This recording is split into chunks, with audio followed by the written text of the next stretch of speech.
د حضرت ابن مسعود رضی الله تعالی عنہ په روایت د حدیث کې احتیاط. حضرت عبدالله بن مسعود رضی الله تعالی عنہ ډیر مشهور صحابه نه او په هغه صحابو کې شمار دی کوم چې د فتوی والا یعنی ذمہ دار وو. د اسلام په شروع کې مسلمان شوی وو او د حبشې هجرت یې هم کړی وو.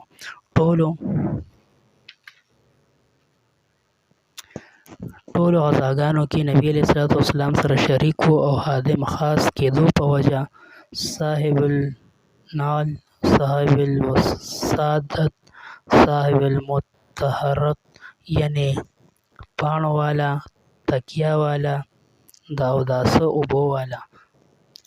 دا القاب هم د ده دي ځکه چې د نبي اکرم صلی الله علیه وسلم د خدمتونو زیات ده ته سپارل شوي وو.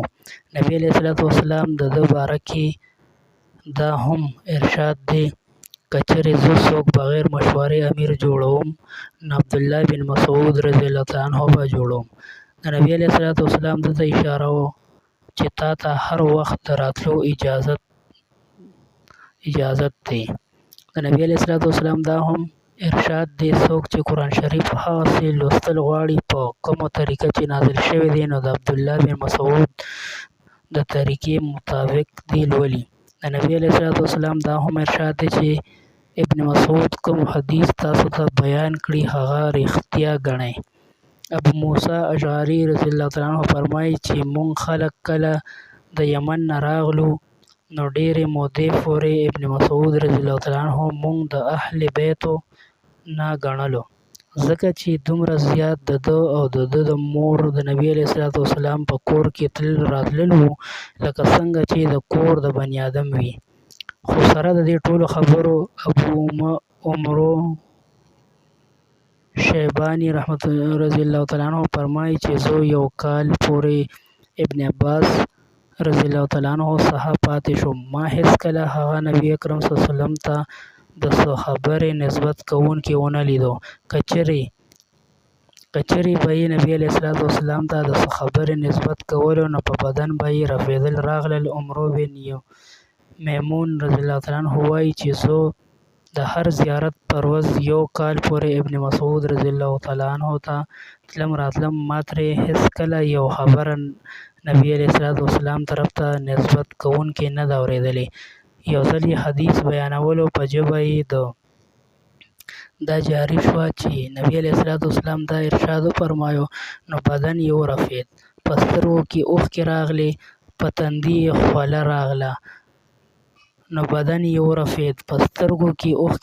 په تندي یې خوله راغله. رګونه یې وپړسېدل او ویې فرمایل انشاءالله هم دا یې فرمایلي وو یا دې ته نږدې دي په شان وو یا د دې نه څه زیات او یا د دې نه څه کم یې فرمایلي وو. پیدا کې لیکي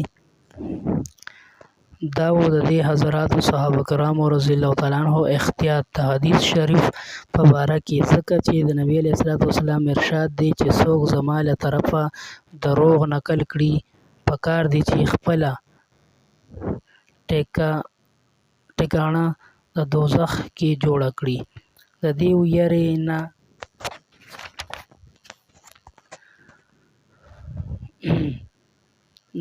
نه دا حضراتو سره د دې مسئلې به یې د نبي علیه الصلاۃ والسلام د ارشاداتو او حالاتو نه ښودلې، خو دا به یې نه وي چې د نبي علیه الصلاۃ والسلام ارشاد دی چې الله مه کړه دروغ رانه ونوځي. د دې په مقابله کې موږ خپل حالاتونه وګورو چې بې ذریعې بې تحقیقه حدیثونه نقل کوو، ذره هم نه یریږو. حال دا چې نبي علیه الصلاۃ والسلام طرف ته نسبت کولو کې د خبرې نقل کول ډېر سخته ذمه داري ده. فقه حنفي هم د دې عبدالله بن مسعود رضی الله تعالی عنه نه ډېره زیاته اخیستل شوې ده.